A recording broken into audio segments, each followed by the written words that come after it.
Well, thank you ever so much, Paul, for joining us on Fully Scored once again. It's great to have you back. Good to be back. Good to be back, Matthew.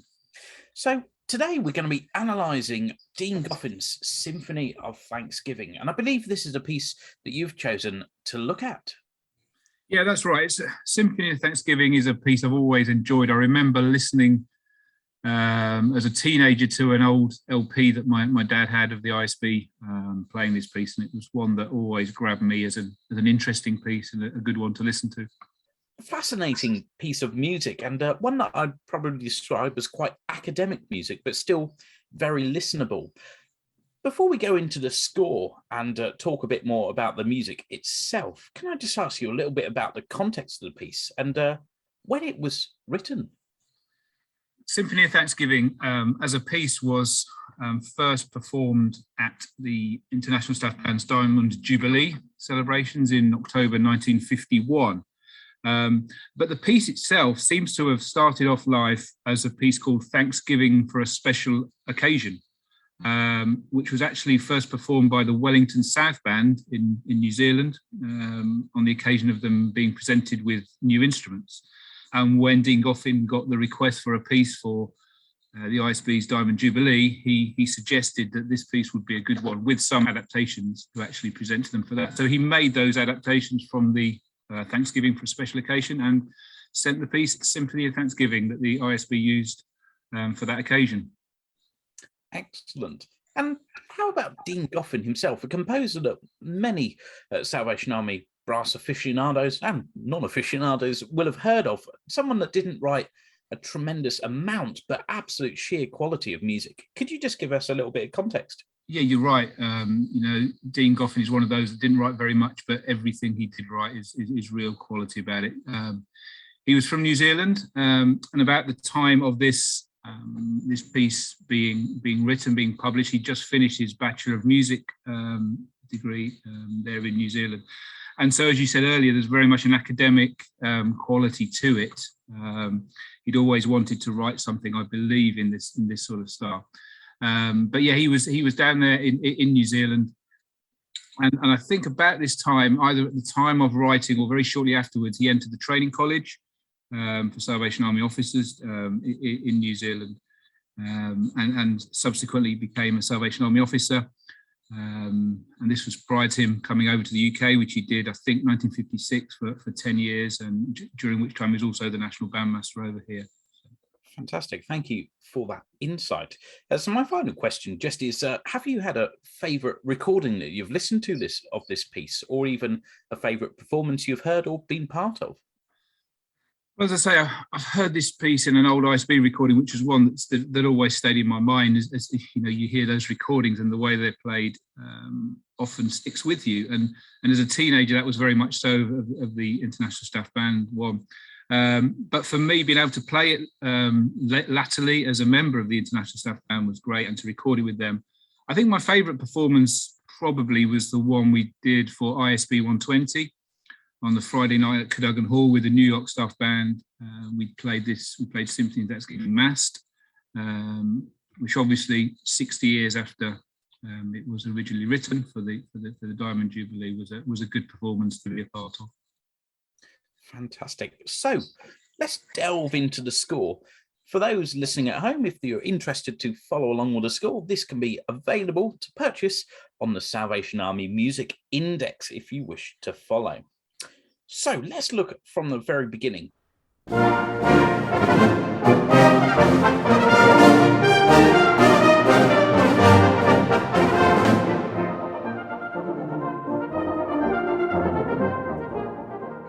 It's a bold opening for a piece, isn't it? It is a really bold opening, and it sort of gets straight in there, doesn't it? It's just right from the off with there. There's no like introduction as such. Right from that first note, we're off, and this bold opening statement, these first four bars that just really announce this joyous, it's marked allegro gioioso, so that joyfulness of Thanksgiving, really, that we hear right from the off in that opening section. Now, obviously, Dean conceived this piece it says in the score notes as a free adaptation of sonata form. And this opening, it really is very much the first subject of the exposition. For those that know your sonata form, you have your exposition where you present all your music, then you have your development, where you develop the music, and then the recapitulation where you restate the earlier theme. So this exposition and this first subject really gets us going right from the off. Very rhythmic, very big chords from the start. Now this first subject comes back a few times, as it's wont to do, but in these sort of first 3 bars, the only time this comes where it is rhythmically in unison. We'll see later on where he changes things slightly, but at this point, right from the off, it's just that opening rhythmic unison that really gives it its strength, I think, right from the opening. Fantastic. And then we head into letter A I've got on my score, and the intensity comes out of the music and it drops down. And I think it might be fair to say that the soprano and the solo cornet parts are here are very violinistic, if that's a word. Yeah, absolutely. It's very classical in its way. It's textured here, and interestingly, here at A, it is a very simple texture. You've got the melody line, as you say, in the solo cornet and soprano, but then the accompanying parts are very. Again, it's all the same rhythm. It's all the way through. It's the same rhythm for these, for the accompaniment to this. Which actually, again, when this comes later, we'll see the more intricacy he puts into this little phrase. But for this point, it's a very straightforward textually setting of this little bridge passage that takes us after the first subject. So, and as you said, that takes us through to section B, where we have a slightly different setting of this opening motif.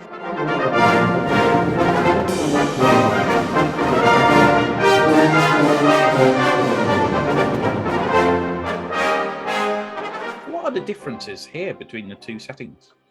Well, so here you've had a little bit of building up for the bridge passage, and it's almost that the dominant 7th chord for the 8 bars before, building the tension back into B, with some scalic passages there. And then in the basses and euphonium in particular now at letter B, where the first subject is restated, you see that sort of scalic passage there in the basses and euphonium that gives it a little bit more life, a little bit more movement. The other thing to point out is also in the baritones there in that first bar of B, where, as I'd said before, we're all rhythmic unison with those 2 millions. This time, the baritones have that syncopated feel where they're almost answering a beat later, and the rest of the band, which again just gives more movement, more vibrancy, I think, to it. And then in the second half of this, the second 4 bars of this first subject, this time, you've got that an almost syncopated motif in the bars, in the baritones and the euphoniums and basses, which, when we've got this falling passage in the cornets and the horns, they're following a sort of quaver beat later, which again just helps with the movement and the flow through that section than what we had at the beginning. Fantastic. And that takes us through to section C. Now, I don't think, again, it would be unfair to compare this piece to sort of early Romantic era music. I'm thinking sort of Brahms or Mendelssohn in particular, and I think we have some moments of Tchaikovsky-esque moments later on. But we have this repeated sort of ostinato in the horns and baritones, and a very different feeling here at letter C. Could you talk us through this section? Yeah, you're right. This accompanying this crescendo and diminuendo 2-bar phrase throughout this whole section again gives that solidity to the accompaniment throughout this section. And here the second subject of the exposition comes in the soprano, interestingly, where you've had that long D precursed in the trombones. Then the soprano takes this over as the beginning of the melody, a very long note and a very big build up to have to do in that sort of cantabile style over the top of that accompaniment with the ups and downs and the ebbs and flows that accompaniment gives us in a very melodic, it's marked cantabile style in the soprano, and for the soprano player to be able to just sing those intervals out and that melody and keeping that smooth through there, it's a very much in contrast to that bold opening and even to the bridge passage we've had before.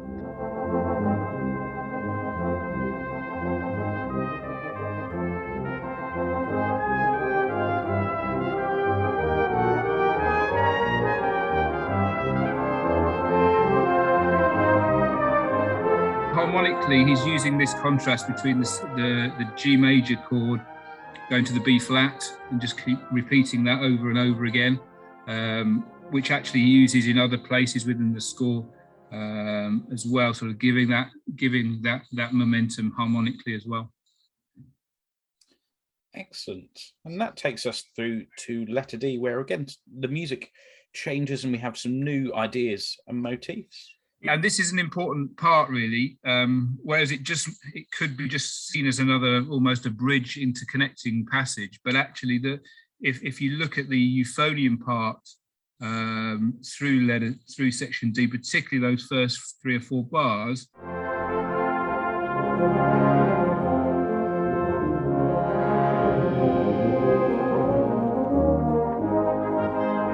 fragments from that are used throughout the piece. So you think of those first 2 bars in particular, and you look 4 bars later in the first trombone, bar 6 in D in the first cornets, later on in the trombones and the soprano, that ba-ba-ba-bee comes through a lot, and it comes a lot later in the piece. And as I say, what looks like a little bridge interconnecting section thematically is important for what is to come later in the piece through there. And again, he's using that E flat to G, that third interval in chords throughout this section as well to maintain a sort of similar harmonic feel that it had at section C. Excellent. And letter E, con fuoco, is Marx, and the music gets a little bit feisty here. Can you tell us what happens musically? Yeah, so as you say, con fuoco, lots of energy through this section, all these arpeggiatic figures that go through there. And then a little bit later, so halfway through E, as I was saying about this theme from the section D, if you look in the trombones and the baritones, first of all, the notes that are marked tenuto, that's very much a reference to the theme from the euphonium we had at section D, which is then copied by the horns a couple of bars later. And even the quaver little passage in bars 7, 8, 9 of E, the solo cornet soprano line there, uses that similar theme from that. So that is all really taken from the theme stated at D.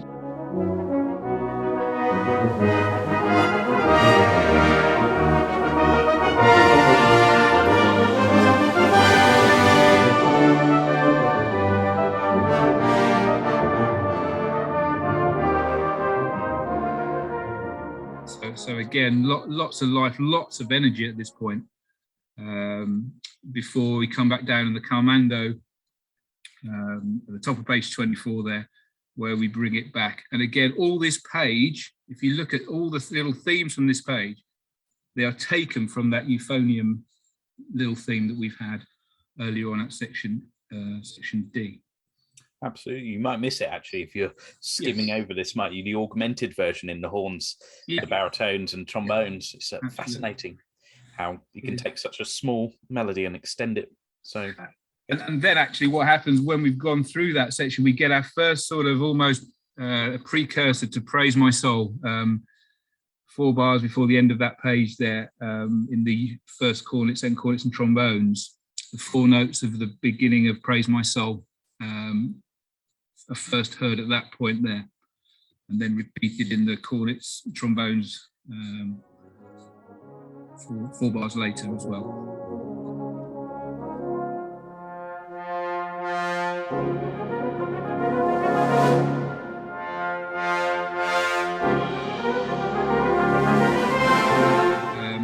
That then takes us through some more arpeggiate stuff. Again, Giorgioso going through those 4 bars there.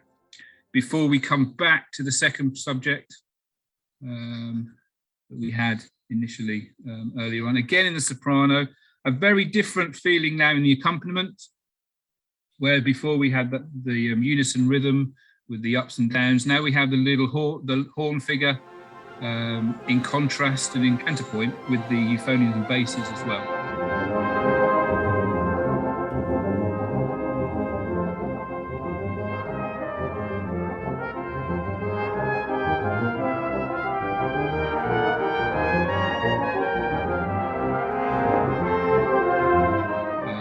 Copying each other again, giving that flow.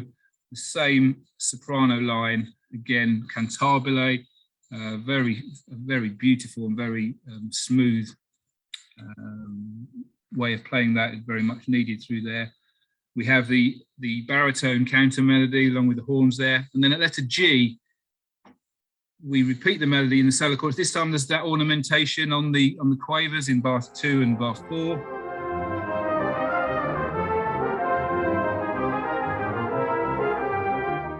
Instead of just coming down the scale, we have the cornets giving a little bit more ornamentation through that there, coming out of that second subject into this sort of section of a pedal, with the pedal F going through there. Again, if you look in the horns and flugel, references to the euphonium theme, the little subsidiary theme from earlier. And then again, another Praise My Soul reference in the trombones, the accented F octaves halfway through that section, which brings us right down through letter H, where we're getting more mysterious through this section. These little references keep coming to Praise My Soul, the octave minims, this time first cornet, first trombone.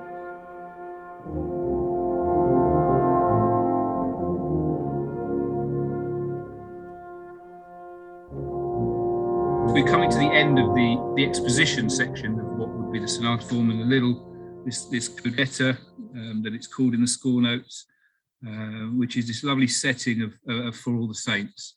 Now, the idea here is that this is giving thanks for all those of the earlier bandsmen, the pioneer bandsmen that have gone before.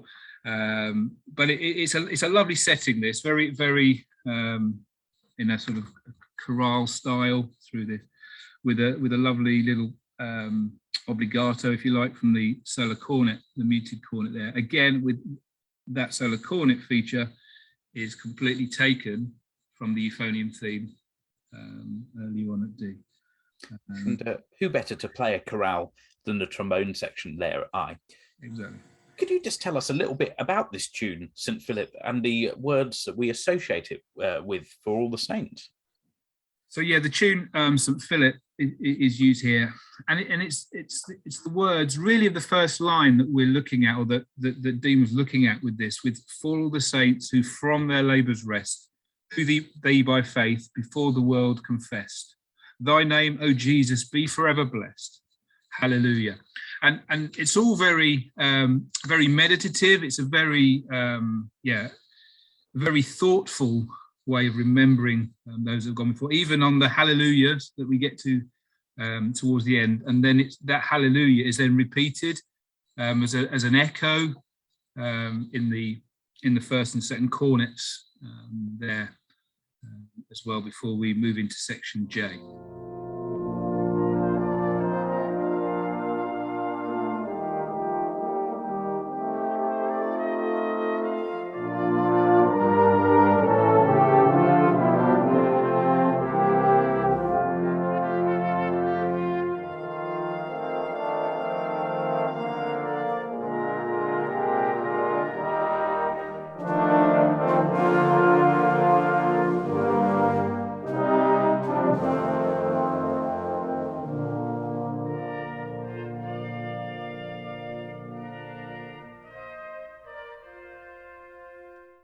So at section J, as you spoke about in this sonata form, we enter our development section.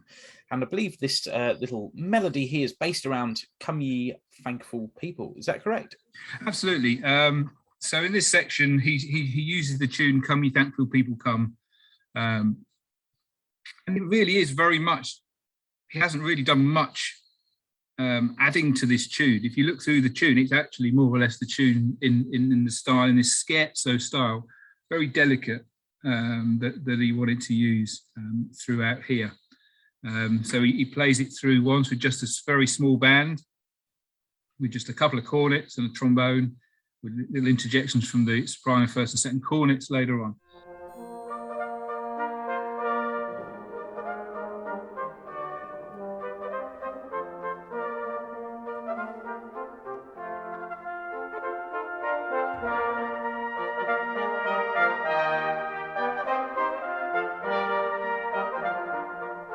And then he sort of picks it up at section K.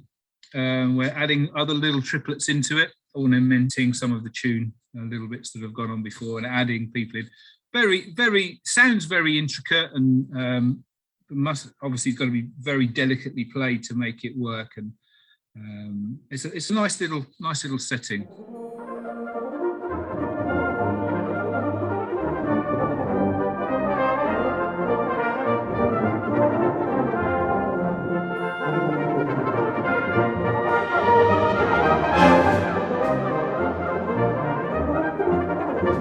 Interestingly, while often in these scores, you know, when you get to St. Philip, it's got the reference to the tune and the song. Here it doesn't have it, even though it is clearly "Come Ye Thankful People Come." For some reason, in this section they don't actually mark that, but it is very much that tune that he has worked and ornamented throughout section J and K. And certainly that solo cornet line at K is one of those where you need to have practiced your lip flexibilities to get your chops around that, isn't it? Yeah, absolutely. That's all very delicate through there. And then all of a sudden, this note before L, fortissimo, out of nowhere. We've had the piano, delicate, staccato, crotchets, and now this big note from almost the full band at fortissimo takes us into section L. And at section L, all this material from L to M is taken from Praise My Soul, the King of Heaven. So we start off at L in the horns with that opening reference. Then they play it again, a tone higher.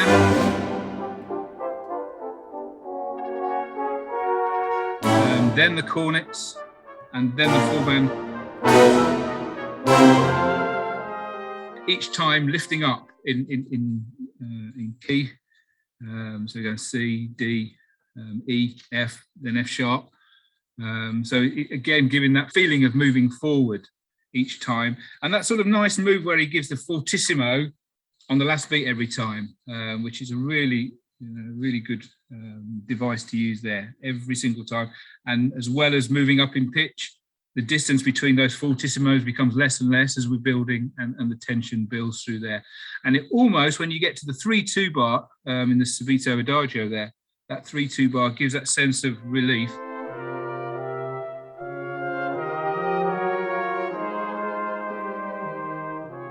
Where it's a little bit slower, a little bit more time, but still based on that falling pattern from Praise My Soul through that section.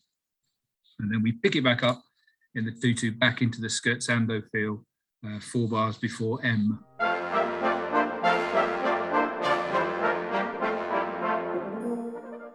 And then at section M, sort of to finish off this development section, it's just a reprise really of the opening section, section J, with a few more instruments added in, and then gradually bringing it down to the number of instruments that started that section off.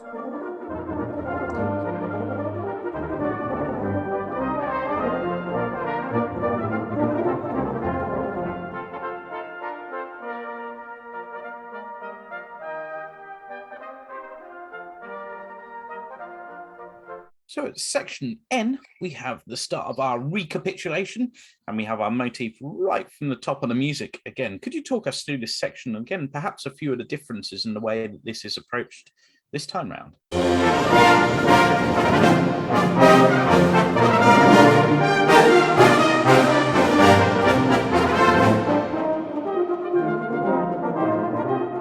It's again the basses that are different. This section at N, we have this triplet upward movement from the euphonium and the basses in that first bar. The baritones are now back to being on the beat with everybody else, but it's again a very slightly different bass line. Other than that, after bar 3, I believe it is the same. It is the same as the opening, 8 bars, where you haven't got the syncopated baritones and bass part. This time it's back to as it was at the opening. Now, when we get to O, we come back to this bridge section, and this time, when I said it was quite simple in texture, the first time we heard this bridge passage, it very much now is not very straightforward. It's very this canonic imitation that we have through this section, where the theme enters on the half bar. So first of all, in the baritone euphonium, then the solo cornets come in the next bit, then the second baritone and the E flat basses, then the horns, all at 2 beat intervals, imitating each other in that style.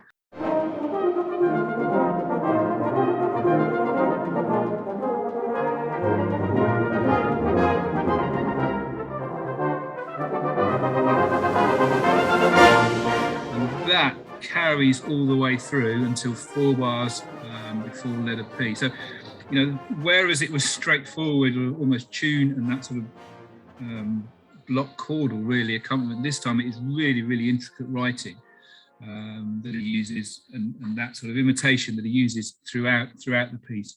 And that builds up until all of a sudden 1, 2, 3, 4 bars before P, we come back together and back together in that sort of rhythmic unison, building into section P.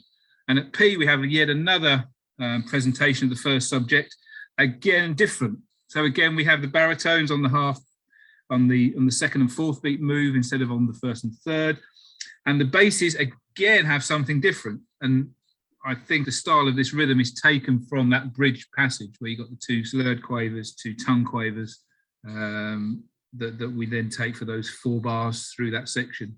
So that takes us on to section Q, and very much like the original exposition, the texture comes back a bit here and we have this expansive line. Could you talk us through this section?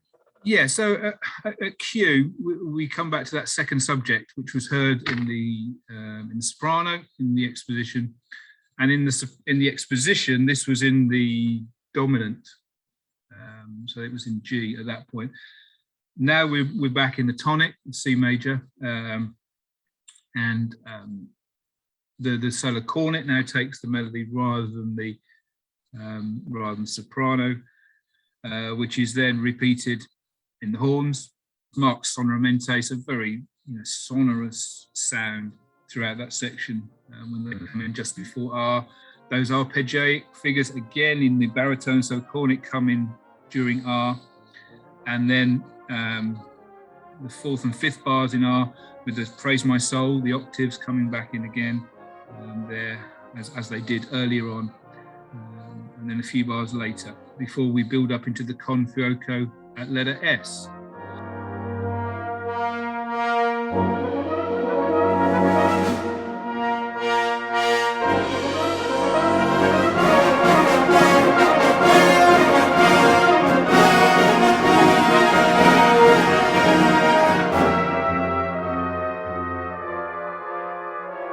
In this coda S, there is a lot going on. In the solo cornets and in the solo and first horns, we have this the reference to Praise My Soul again in the minor key.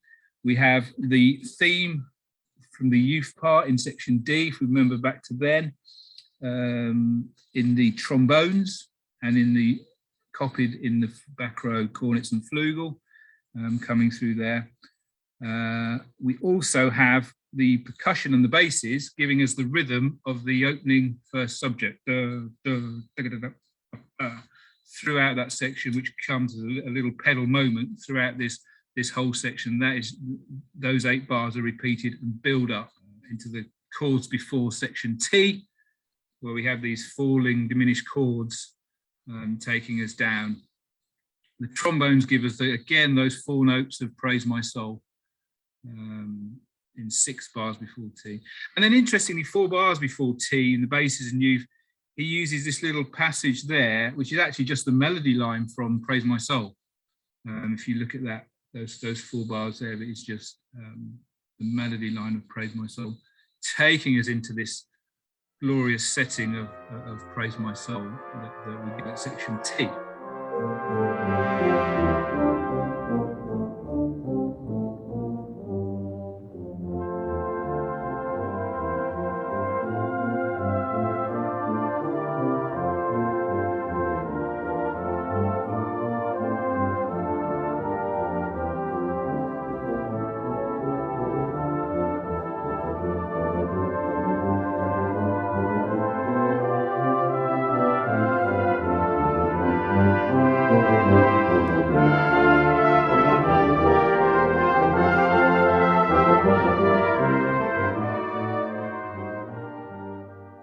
It's a really interesting setting, isn't it? Almost treated like a Passacaglia with this constantly moving bass line. Can you just talk us through a little bit more of the... Yeah, absolutely. I think this was when I was, as a teenager, as a young musician, listening to this. That's what really grabbed me about this setting, and the fact that, and you look at the score, and the top half, or the top 2/3 of the band, just looks so straightforward with these minims and this chorale setting.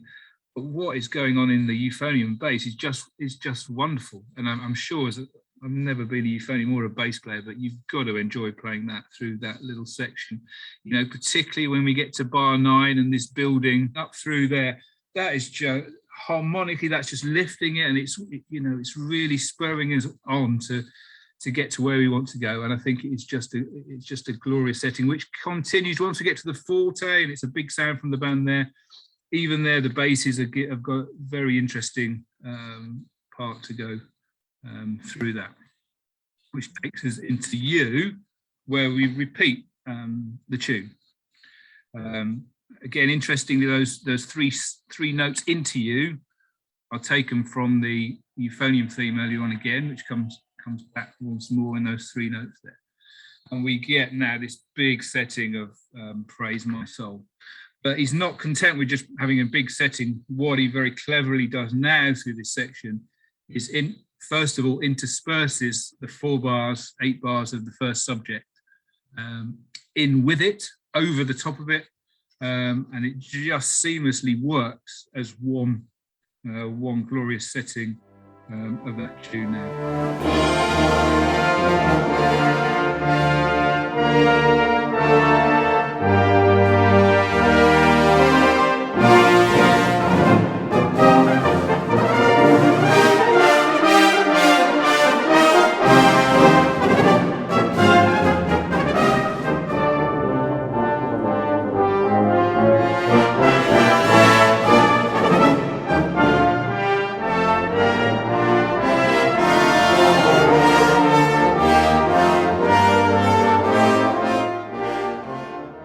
The scoring before V is interesting because he's got the trombones right up there on their C's and B's, A's, up top of their register, along with the flugel and the horns, giving that intensity to that, but just giving such a glorious sound for those 8 bars before V, and then into V, that just majestic where praise him comes through with these the scales and the flourishes going upwards there, just and that is, to listen to and to play is just such a glorious thing to listen to that section. I know as a cornet player, the V bar 7, 8 and V, is it? Those semiquavers are always really fiendish to shovel in us at the speed it's going, but it's so enjoyable to do there.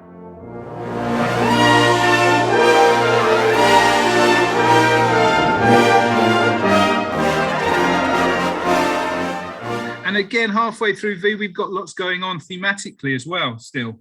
Right to the end is keeping that interest going. So in bar 5 of V, we've got that subsidiary theme again in the baritones.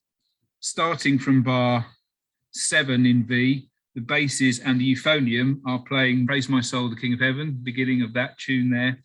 And then as we get to 6 bars before W, we have in the soprano and the lower horns, we have Praise My Soul, the King of Heaven. In the back row cornets, baritones and trombones, we have Come Ye Thankful People Come, playing through that section, as well as I've already said, the Praise My Soul in the basses and in the euphonium, which then brings us to that climax at W, where all of a sudden we're shouting praise and give to Jesus glory, as that comes in at W, and then that is passed around the band. Almost in that, it sort of falls down from that sort of top C in the solo cornets at W to a very low C major chord, about by 7 or 8, and then we're building up successive octaves in C major towards the end. And those last 8 bars, it's all just in C major, just one C major chord, then up the octave, and then up the octave, and it just builds and builds and builds. towards that magnificent ending.